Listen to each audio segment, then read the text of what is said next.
5 seconds.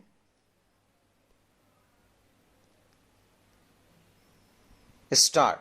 I am happy to be here among you at the launch of the Mediation Association of India and the first National Mediation Conference 2025. I extend my warm greetings and congratulations to the Ministry of Law and Justice, the Bar Council of India, the law officers, and all stakeholders involved in making this historic movement possible. Mediation, as I understand it, is an essential part of the delivery of justice, which is at the heart of the Constitution of India, our founding text.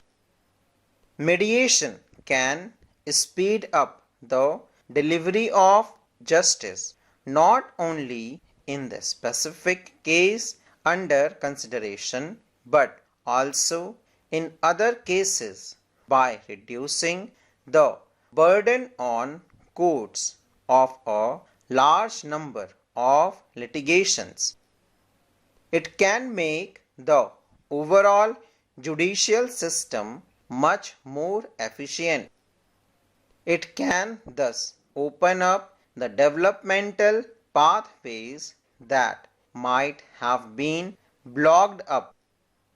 It can enhance both the ease of doing business and the ease of living. Mediation, when we see it this way, becomes a key instrument to realize the vision of Viksit Bharat by 2047.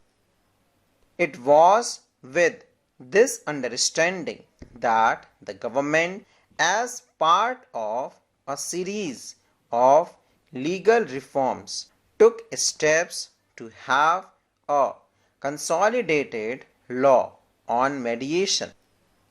The result was the Mediation Act 2023, which provides comprehensive recognition to the mediation process.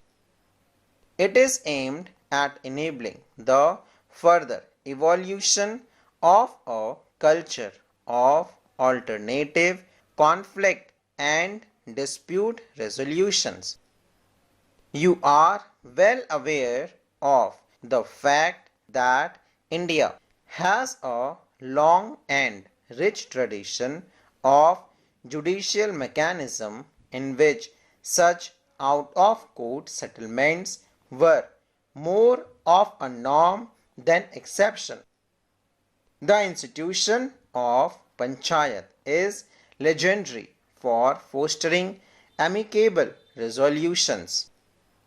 The Panchayat's endeavor was not only to resolve the dispute but also to remove any bitterness among the parties about it. It was a pillar of social harmony for us. Unfortunately, the colonial rulers ignored this exemplary legacy when they imposed an alien legal system on us.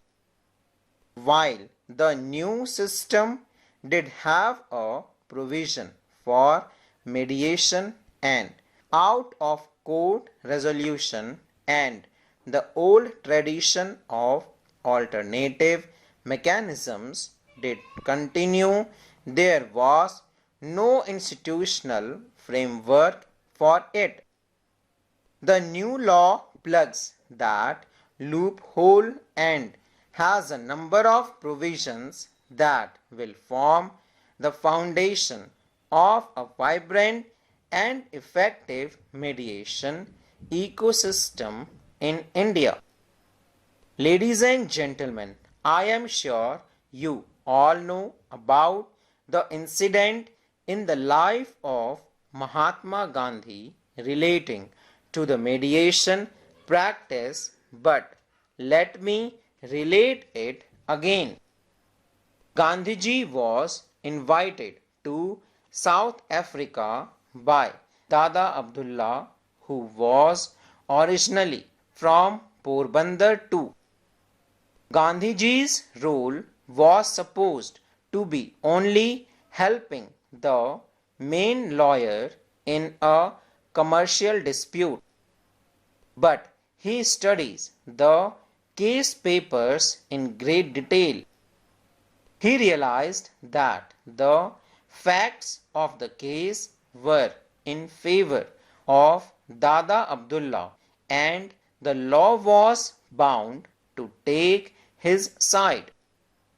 But he also knew that the litigation could go on and on. That would ruin both the plaintiff and the defendant, who happened to be relatives too.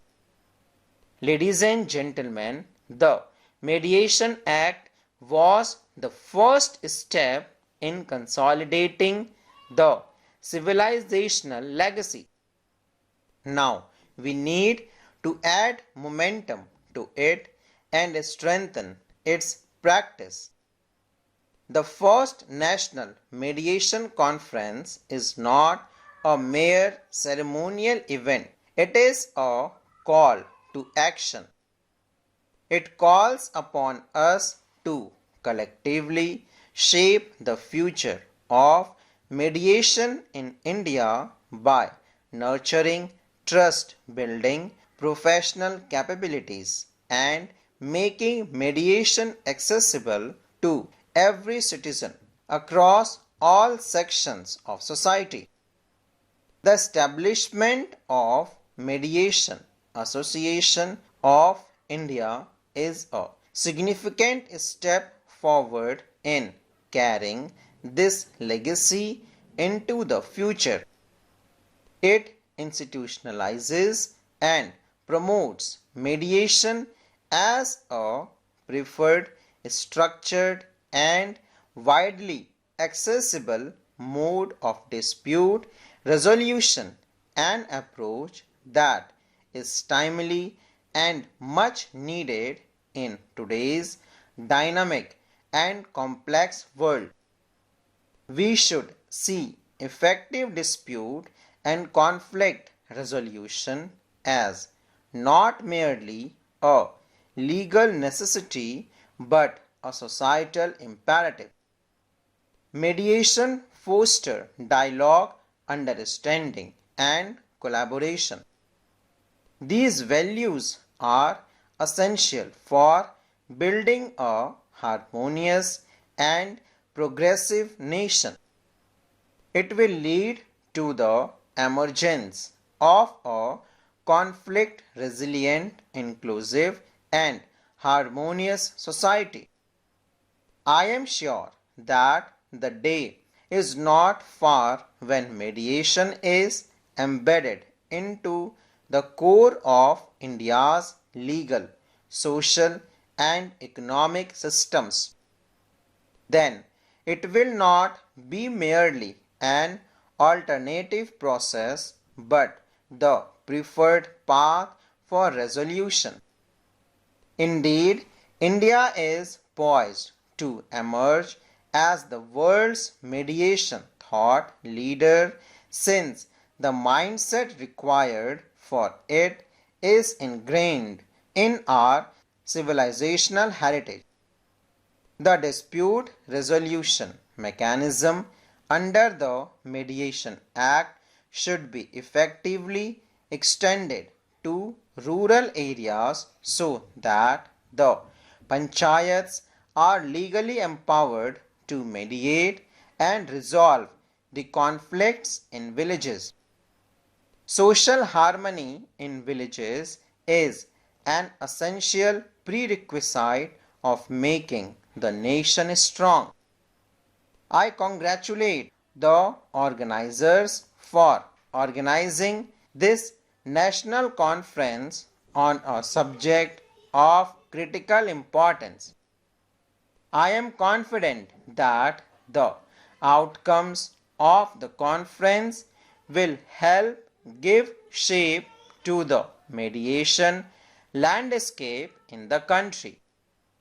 My best wishes to you. Full stop.